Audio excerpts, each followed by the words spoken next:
Alrighty, hello YouTube, welcome to my channel. For those of you who don't know me, my name is Cryptic Coil, and in today's video, I am going to deliver my promised review of, I grabbed the wrong book, that was a little embarrassing. I'm going to deliver my promised review of R.L. Stine's Fear Street novel, The New Girl.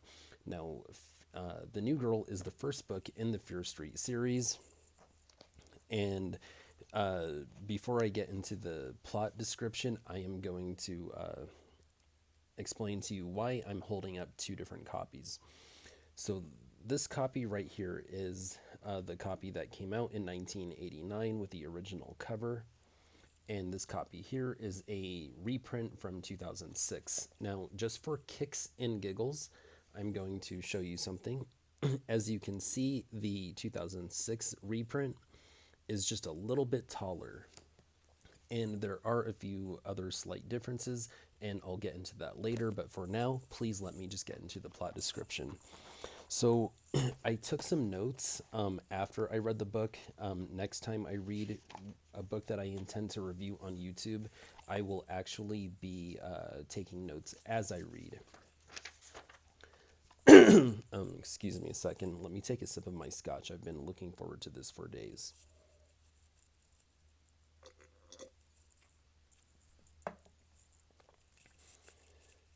Just as good as I imagined. Okay, now let me go ahead and chase it. Okay, so the main character is a boy named Corey Brooks who attends Shadyside High School. Corey is a member of the boys' gymnastics team, and on the first day of school, he sees, or not the first day of school, I'm sorry, when the novel first starts, he's messing around in the cafeteria doing some crazy stuff, and his friends are egging him on. And he sees a beautiful blonde hair, blue eyed girl with very pale skin that he had never seen before, and he instantly becomes infatuated with her. And from then on, he just can't stop thinking about her. He starts dreaming about her. He just can't get her out of his mind.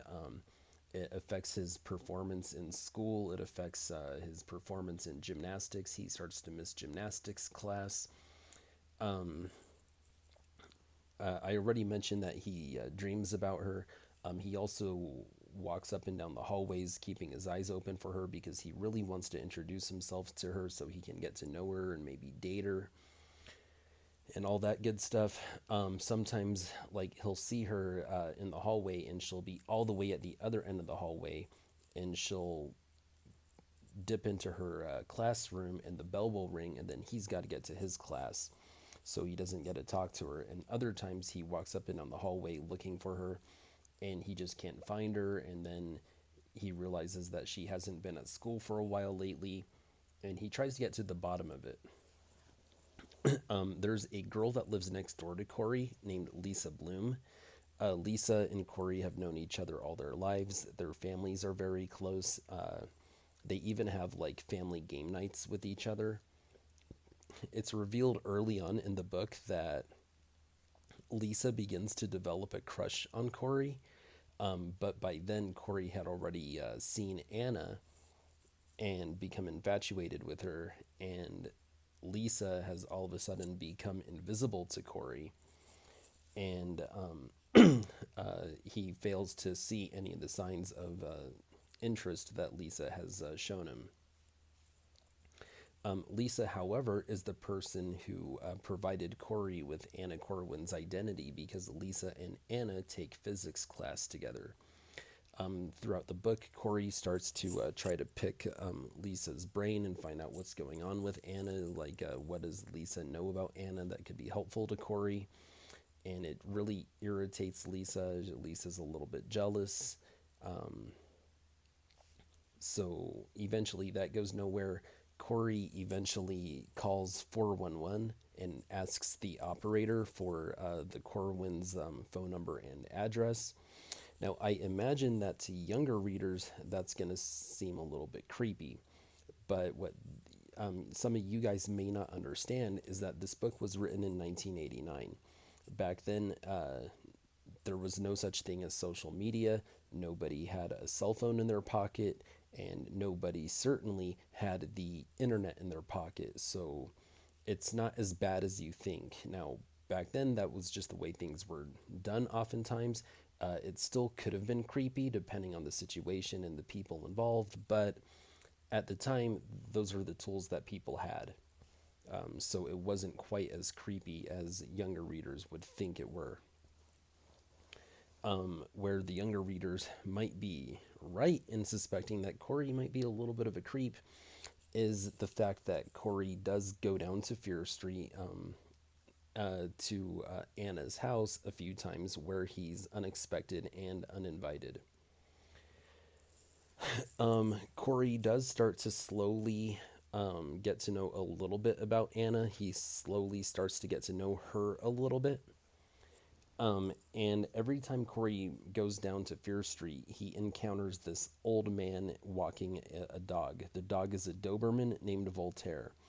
We never learned the old man's name, but the old man and his dog are creepy. They creep Corey out, they creep the reader out, and Corey eventually dubs this old man and his dog the ghostly guards of Fear Street.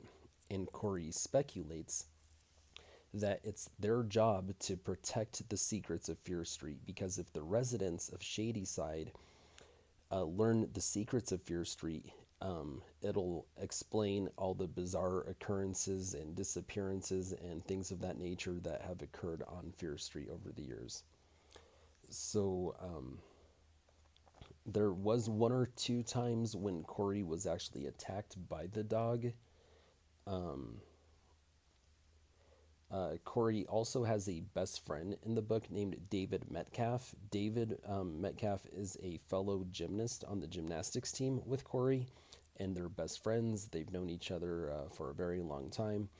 David only has one purpose in the book, and his one purpose is due to the fact that he's Corey's best friend. He knows Corey better than anybody, and when Corey's infatuation leads to an intense and unhealthy obsession, David is the one that has to confirm to the readers what we're all thinking. We need confirmation, and David, it's his job to provide us with that confirmation. David will tell Corey things like, "Hey man, what's with you? Are you okay? You haven't been yourself lately. You're missing practice. What's up?" So David fulfills that role. Unfortunately, David sprains his ankle, and there are times where Corey finds himself in danger and in need of survival. And unfortunately, David is at home nursing an injury, and David, who would otherwise have Corey's back, can't. So it's all on Corey. It's also revealed that Anna has an older brother named Brad. So when Corey calls Anna's house, the first time Brad answers, and he informs Corey that Anna is dead and tells Corey to stop calling, and he hangs up. Another time, Corey just couldn't help himself, so he had to call the Corwin residence again, and this time a woman answered, and the woman starts crying, and she's like, "Anna's dead. You know she's dead. Why do you call us to torture us and open old wounds?" And she hangs up on Corey. So Corey naturally has a lot of questions, and so he goes back to school hoping to find Anna so he could ask her the questions and get his answers. But Anna's a little bit elusive. And so, as far as my description of the plot, that's where I'm going to leave it because I don't want to give any spoilers. Hopefully, with my description of the plot, for those of you viewers who haven't read the book, who might be interested in the book, hopefully I've provided you with enough description to entice you into reading this book, because what I will say before I give my rating is that I do think it's a worthwhile read. I thought it was fun. I thought it was entertaining. I do think it's worth your time. I certainly feel that it was worth my time. So next I want to get into some trivia about the book and the Fear Street universe. So as you may recall, I held up two copies. This was the original cover. released in 1989, and this is a 2006 reprint with an alternate cover. This was the one that I read because this is a much older copy, and I had intended for this to be my collector's copy, but whoever owned it before me, when they read it, they bent the cover all the way back. And so now when I open it, you can see that little tear right there. I'm afraid that the whole thing is just going to rip right off. So I read this 2006 reprint as my reading copy. And what I learned in reading this 2006 reprint was the fact that they updated things in the book. References, for instance. On page 33, it mentions that Corey and Lisa intended to watch a movie together. And the movie that they intended to watch was a movie that they had rented from a video store, and it was a Lord of the Rings DVD box set. Now, in 1989, there were no Lord of the Rings movies, nor were there DVDs. So I went to my 1989 copy, and I opened it up to page 33 and saw that it was actually a Star Trek videotape box, aka a VHS, for those of you old enough to remember what a VHS was.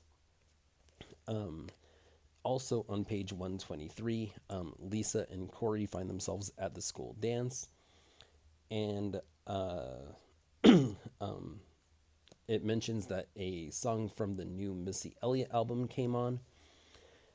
I did not think Missy Elliott had been around since 1989, so I went back to my 1989 copy and I turned it to page 123 to see what the original song was. And it was a song from the new Phil Collins album, which makes more sense.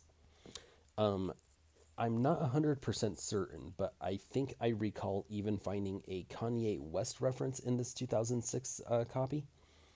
I flipped back through the pages, skimming it, trying to find that Kanye West reference, and I couldn't find it. So if anyone else knows where it's at, please let me know in the comment section below so I can look up in my 1989 copy and find out what artist R.L. Stine originally referenced. So I just thought that was all interesting. I know that they've done the same. Oh, and there was also an iPod reference as well. And I know that they've done the same thing with Lois Duncan books that were reprinted in the 21st century as well. I know that they've added like iPhones or whatever. I learned some other trivia facts about Shadyside in the Fear Street universe. For instance, one thing that I learned was that on the first block of Fear Street lies the burned out Simon Fear mansion. Simon Fear and his mansion were mentioned a couple of different times in The New Girl. We didn't learn anything about Simon Fear or why the mansion has been burned out, but that was some nice groundwork laid out by R.L. Stine. We also learned that next to the Fear mansion is a cemetery, and we also learned that on the edge of Fear Street are the woods. We learned that the children are very much aware of the fact that some weird things happen in Shadyside, particularly around Fear Street and on Fear Street. We learned that the children will often dare one another to go to Fear Street after dark and will also dare each other to go into the woods. We learn that in the woods on the outskirts of Fear Street, you can hear howls that sound half human and half animal, and that some disappearances have happened. Very few children ever accept these dares. Corey had read the Shadyside newspaper, and he found an article that talked about a fatal head-on collision that happened on Fear Street between the two cars. 6 passengers had been killed. A resident of Fear Street had gone outside to hear what the commotion was all about and had discovered the fatal car crash. So that resident called 911, and by the time the paramedics got there in less than 10 minutes, all 6 bodies were missing. There was blood all over the interior of both cars, but no bodies were recovered and no explanation was ever discovered. We also learned that the Shady Side High School's newspaper is called The Spectator. And we learned that the Shady Side High School mascot is the Cougars. Oh, two other things. We learned that Anna Corwin was a transfer student from Melrose, which was a high school in a nearby town called Melrose. And Corey's gymnastics team had to meet against the gymnastics team from a nearby town called Farmingville. So I will be interested to find out whether or not Farmingville or Melrose have any significance in any upcoming Fear Street books. So now I will get into my rating, and I'm actually going to go ahead and give this book 4 stars, 4 out of 5. And the reason why is because it wasn't the most elaborate story, but it was still fun. And I'm going to give it a 4-star rating for 2 reasons. The first reason being R.L. Stine did a fantastic job of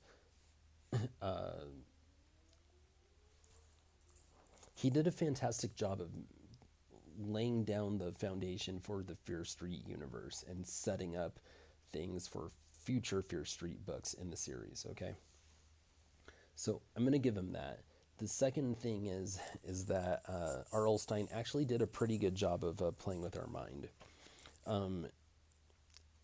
I will, without giving away spoilers, I will say that it's predictable based on this prologue. You read the prologue at the beginning of the book, you kind of know what to expect. And I'll also say that despite the predictability, R.L. Stine still did a wonderful job of playing with the reader's mind. There were times where I questioned whether or not Anna was a witch or a ghost or a psycho or a ghoul or a vampire, and I had some similar questions for her older brother Brad and for her mother, her whole family in general.